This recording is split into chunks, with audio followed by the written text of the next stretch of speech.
तो जहाँ संतों का इतिहास है वहीं भक्तों का भी इतिहास है। और ये जो दृष्टांत हैं या भक्तों के जो इतिहास हैं ये प्रेमियों के लिए एक नज़ीर हैं और प्रेमियों को सीख देने वाले, सीख लेने वाले हैं। तो भक्तों में एक भल्ला साहब हुए। भल्ला कौन थे? जागीरदार थे, ज़मीन जायदाद काफ़ी थी। तो ऐसे ही इच्छा जगी जानने की, कुछ समझने की।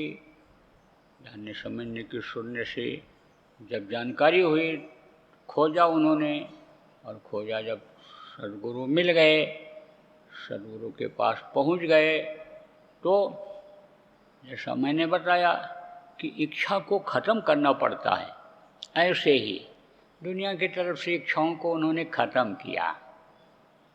तो चाह गई, चिंता गई, मनवा बेपरवाह। फिर ये मनवा बेपरवाह होने लग गया। जब दुनिया की इच्छा रखते हो तब तो इधर से बेपरवाही नहीं होती है, उधर की परवाह करते हो, अपने घर की, अपने मालिक की परवाह करते हो। और जब इधर की इच्छा रहती है तो इधर की परवाह रहती है।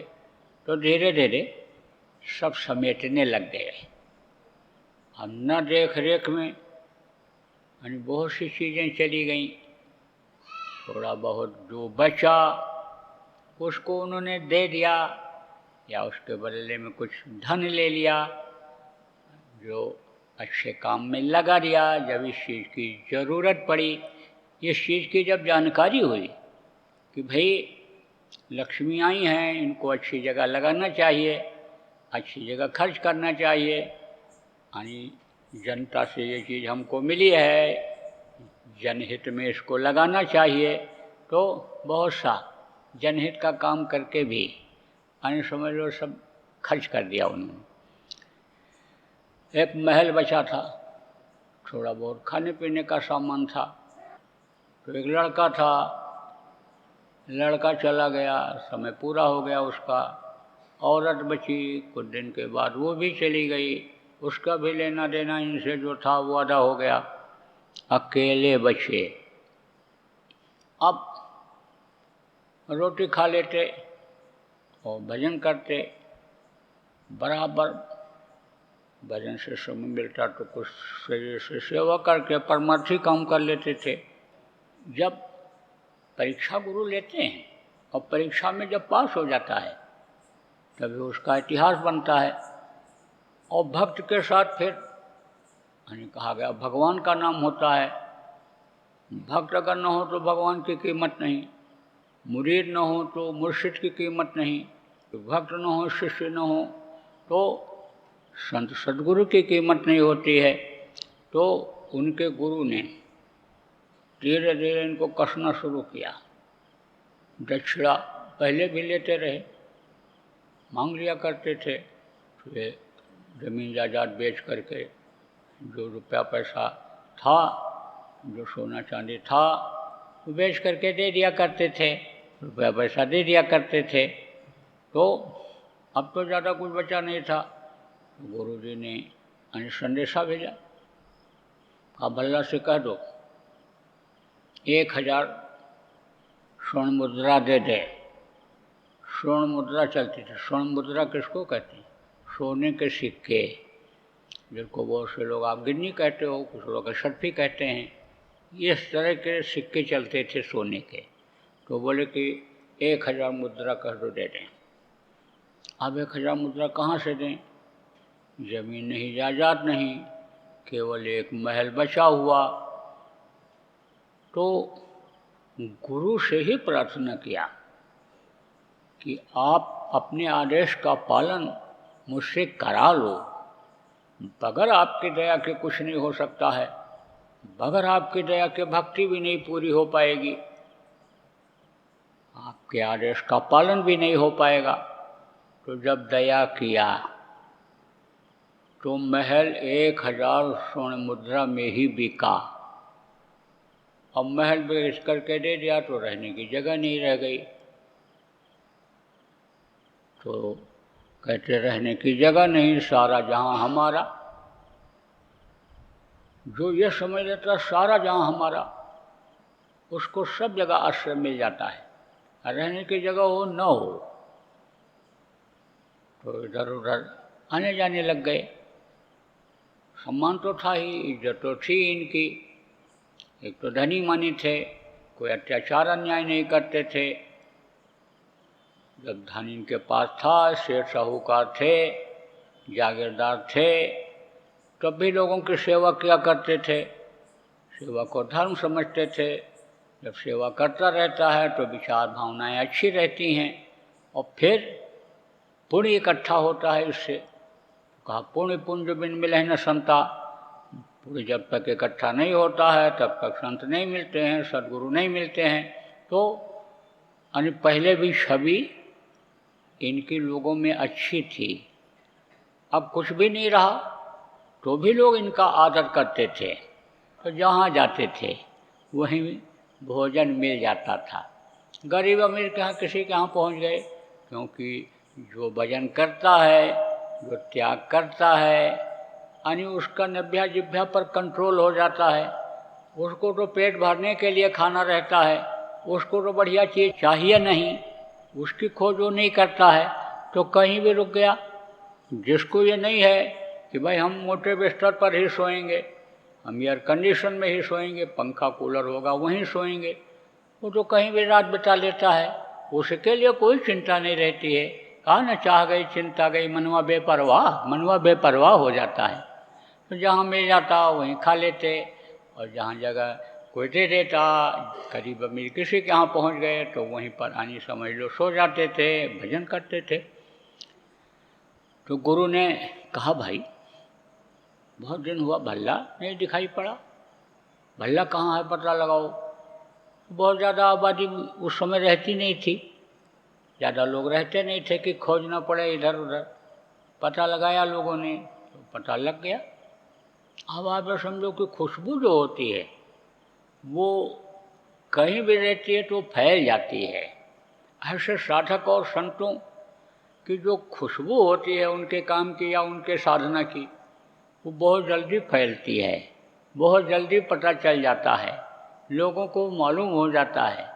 क्योंकि अगर कोई चोर हो तो उसको लोग छिपाते भी हैं, लेकिन कोई संत हो, महात्मा हो, साधक हो, दरवाजे पर आ जाता है, कोई कहीं आ जाता है तो लोग सम्मान करते हैं, लोग जाते हैं, मिलते हैं, जुलते हैं, और प्रचार इस बात का हो जाता है कि भाई वो आए थे। तो अब आप समझो अच्छा काम किया, उससे अलग ख्याति, और ये भजन पूजन जो करते थे यानी उसकी अलग एक छाप पड़ जाती है। यानी आप पे समझो पता लग गया कि बल्ला वहाँ उस गांव में। तो गया प्रेमी बताया गुरु जी को कि तुमको तो याद कर रहे थे, गुरु महाराज याद कर रहे थे।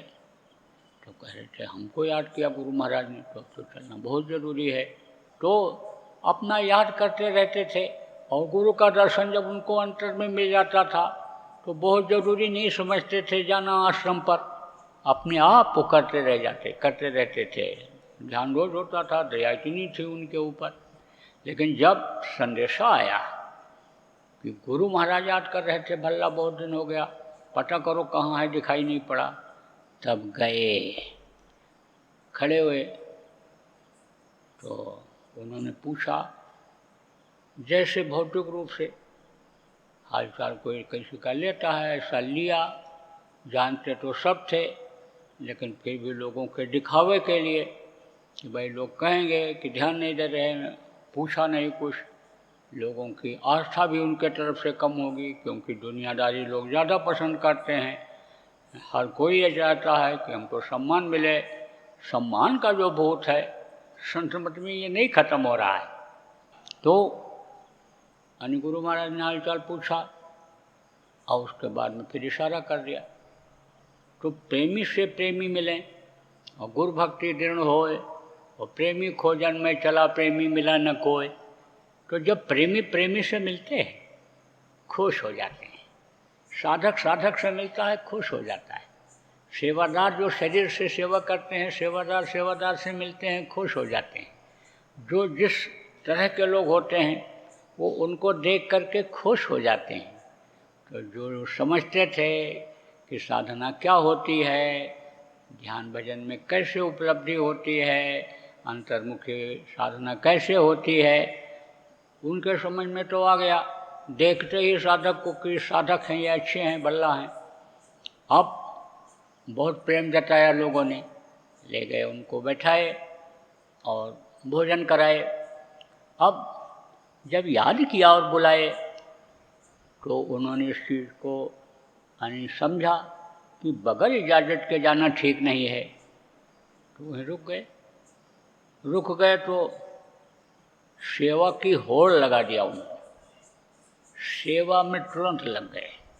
सेवा से ही मन साफ होता है, सेवा से ही कर्मों से आदमी बचता है। उन्हें तो अन्न खाया तो किसी का भी खाया उसका असर आता है। आप समझो साथ पड़ गया तो जैसा साथ होता है उसी तरह से उसका असर आ जाता है। तो सेवा करने लगे, खूब सेवा करते थे।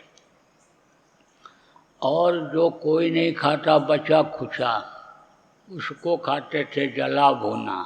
तो यानी इसको शांत करने के लिए, भूख रूपी कुटिया को शांत करने के लिए वो जला भुना रोटी चावल जो भी भंडारे में बचता था उसको डाल दिया करते थे। कोई जो न सेवा करे वो सेवा करते थे। लोगों तक की सेवा करते थे, आश्रम की सेवा तो करते थे। लोगों का कपड़ा धो देना, लोगों का थाली धो देना, यानी भंडारे में जो बर्तन होता भंडारे की जो सेवा होती उसको तो करते थे, लोगों की भी सेवा कर देते थे। उससे मन साफ रहता था, बुद्धि साफ रहती थी, चित्त साफ रहता था, गंदगी नहीं जमा होती थी, आवरण नहीं आता था कर्मों का, और फिर भजन में मन लगता था। एक दूसरे का जो गुरु भाइयों का रिश्ता लेना देना किसी जन्म का रहा हो वो भी अदा हो जाता था। तो एक दिन गुरु महाराज के मन में आई बात की परीक्षा लिया जाए और इसको खराब उतारा जाए, इसका नाम इतिहास में करा दिया जाए। तो बुलाए, बोले तू कहाँ रहता है बल्ला, कहाँ रहता है? अब उनको तो पूरा विश्वास था कि गुरु महाराज अंतर्यामी है, सब जानते हैं, अब इनको क्या बताना। लेकिन जब दोबारा फिर पूछे तो बताना भी जरूरी था। जब मुँह से पूछ रहे हैं कहाँ रहते हो तो बताना भी जरूरी था। तो कहा गुरु महाराज यहीं पड़ा रहता हूँ चरणों में। अरे तो कुछ करते हो, कुछ करते हो? आप क्या बताऊँ? कहा निज मुख निज गुण कहिए न काहू। अपने मुँह से अपनी तारीफ कभी करनी ही नहीं चाहिए। और नेक काम करो, अच्छा काम करो तो उसको तो कहो ही नहीं, कह दोगे तो बट जाएगा। पाप अगर बन जाए, कोई गलती बन जाए, कह दोगे तो उसको भी लोग बांट लेंगे। इसीलिए कहा गया निंदक जो होता है अच्छा होता है। निंदक मेरा धोबिया मैल धोवे चितलाए, और आपको को शीतल करे और खुद नरके जाए तो कैसे कहें कि हम क्या करते हैं? अरे खाते कहाँ हो? कुछ नहीं करते हो तो खाते कहाँ हो? बोलो कुछ करते हो, कुछ नहीं बोले क्या बोलें? अरे तो खाते कहाँ हो, क्यों नहीं बोलते हो? गुरु ने जब इस तरह से पूछा कहा तो भल्ला ने कहा प्रसाद भंडारे में ले लेता हूँ। प्रसाद तो ले लेते हो लेकिन जब सेवा नहीं करते हो तो प्रसाद क्यों लेते हो? तुम रोज जंगल से लकड़ी लाया करो लंगर में जलाने के लिए, जाया करो जंगल। सुबह जल्दी उठते, भजन ध्यान न करते और उसके बाद दैनिक क्रिया करने के बाद भंडारे की सेवा, सर सफाई आश्रम की, जो काम था कोई छोड़ा नहीं, बराबर उसको करते रहते थे। और उसके बाद जाते थे लकड़ी लेने जंगल, और सूखी सूखी अच्छी लकड़ी काट करके लाते थे। अब लकड़ी लाते रहे, लकड़ी की कोई कमी होने नहीं पाई। तो कुछ लोग ऐसे भी थे जो लाते थे जाते थे, अरे ला रहा है और क्या ज़रूरत है, तो लकड़ी की कमी नहीं होने दिया उन्होंने, रोज़ लकड़ी लाते थे। फिर एक दिन कहा, सोचा गुरु ने कि इसको और थोड़ा तपाया जाए। आप समझो कि एकदम अगर तोड़ते तो टूट जाता, लकड़ी को धीरे धीरे से घुमा के तोड़ा जाता है। ऐसे और घुमाए और घुमाए और घुमाए। उनका निशाना क्या था? भक्तों का इतिहास बनाने में भल्ला का नाम हो जाए, कि जैसे से आगे लोग अनुकरण करें, आगे लोग नकल करें। बहुत सी बातों को जब उन्होंने बताया, संतों ने, लोगों ने लिख दिया, तो वही किताब हो गई। तो फिर बुलाए, बोले भल्ला लकड़ी लेने जाता है? जाता हूँ हुजूर, जाता हूँ। कितना लकड़ी लाते हो? 1 गट्ठा। 1 गट्ठा लाते हो तो उसके बदले तो खाना खा जाते हो, उसके बदले तो तुम भोजन कर लेते हो, छक लेते हो। सेवा तुम्हारी कैसे मानी जाएगी? सेवा क्या करते हो? बोले जो हुजूर का हुक्म हो, शिरोधारी है। बोले 2 गट्ठा लकड़ी लाओ, 1 गट्ठा दोपहर में डालो और भोजन करके फिर जाओ, और शाम तक दूसरा गट्ठा भी लेकर के आओ, लाओ लकड़ी का आओ, तब तुम्हारी सेवा मानी जाएगी कि यह सेवा कर रहे हैं। अब ऐसा ही करने लग गए। दोपहर में डालते, भोजन करके फिर तुरंत जाते, और शाम तक फिर ला करके यहाँ डाला करते थे लंगर में लकड़ी। तो एक दिन क्या हुआ, लकड़ी खोजने में, सूखी लकड़ी खोजने में देर हो गई, नहीं मिली जल्दी। तब तक अंधेरा होने लग गया। अब लकड़ी का गट्ठा बांधा और चले, तब तक आंधी आ गई, अंधेरा हो गया, रास्ता भटक गया। दूसरे रास्ते पर ऐसे चल गए, रास्ते में कुआं था, उसी में गिर गए। थोड़ा पानी था, आप ये समझो डूबे तो नहीं, लेकिन कमर तक पानी में गिर गए। तो जब गिरे तब आवाज़ मुझसे निकली, गुरु का नाम लिया। तो आप प्रेमियों समझो कि जैसे गुरु को भल्ला ने याद किया, गुरु तक आवाज़ वहाँ पहुँच गई। बेचैन हो उठे, गुरु कुटिया से बाहर हो गए और पूछे, भाई भल्ला कहाँ है, भल्ला कहाँ है? लोगों ने कहा अभी तो आया नहीं गुरुजी। चल पड़े उधर ही जिधर कुएं में गिरे हुए थे। लोगों ने कहा गुरुजी भल्ला तो इधर से आता है, जंगल से लकड़ी लेकर के। कुछ नहीं बोले, गुरुजी चल पड़े। पीछे भी उनके जो आश्रम के लोग थे पीछे पीछे चल पड़े। जब नज़दीक में पहुँचे कुएं के, तब प्रेमियों से कहा आवाज़ लगाओ, देखो कहाँ बोलता है, कहाँ पर है। जब बल्ला बल्ला आवाज़ लगाया तो कुएं के अंदर से आवाज़ आई और बोले भाई मैं तो कुएं के अंदर गिर गया। गुरुजी ने कहा निकालो। तो वहाँ तो और कोई चीज़ थी नहीं, लेकिन उस समय पर लोग लंगोटी पहने हुए थे, धोती खोल करके और उसी की रस्सी बट करके और लटका दिया। और भल्ला से कहा भल्ला इसको पकड़ करके तू बाहर आ जा। भल्ला ने कहा पहले लकड़ी बांध देता हूँ, इसको निकाल लो और मुझको बाद में निकालना। लोगों ने कहा अरे फेंक, लकड़ी के पीछे पड़ा है, जान को अपनी नहीं बचा रहा है, लकड़ी फेंक दे। बोला लकड़ी कैसे फेंक दूँ, आदेश का उल्लंघन हो जाएगा, लकड़ी सूखी पहुंच नहीं पाएगी, लंगर में जलेगी कैसे, हमारी गैर हाजिरी लग जाएगी। गुरु का आदेश है कि 2 गट्ठा लकड़ी रोज लाया करो, सुबह शाम मिला करके। तो पहले लकड़ी निकालो। फिर लोगों ने कहा फेंक दे, लकड़ी के पीछे पड़ा है। बोला मेरी आपसे प्रार्थना है, मेरे ऊपर अगर आप निकालने की दया कर रहे हो, मेरे गुरु भाई हो, मुझे बचाना चाहते हो, तो अब गुरु के आदेश का जो उल्लंघन हो जाएगा उससे भी मुझको बचाओ। यानी पहले लकड़ी निकालो, मुझको बाद में निकालना। तो पहले लकड़ी बांधा, लकड़ी निकाली गई और उसके बाद फिर रस्सी डाले। फिर भल्ला जब बाहर आए तो गुरुजी खड़े मुस्करा रहे थे और जब गए गुरु के पैर पर गिरे, प्रणाम किया, तो सिर पर हाथ रखा और कहा, भल्ला आज तू परीक्षा में पास हो गया, आज मैं तुझसे बहुत खुश हूँ, और तू मांग ले जो तुझको मांगना है।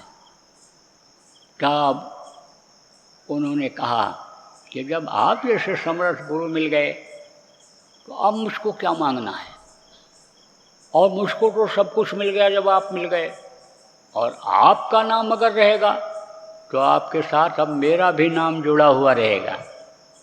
अब मुझको कोई चीज़ नहीं मांगना है, लेकिन एक चीज़ जरूर मांगता हूँ आपसे, कलयुग में जियो, ऐसी परीक्षा देकर पास नहीं हो पाएंगे, इसलिए इतनी कठिन परीक्षा मत लेना।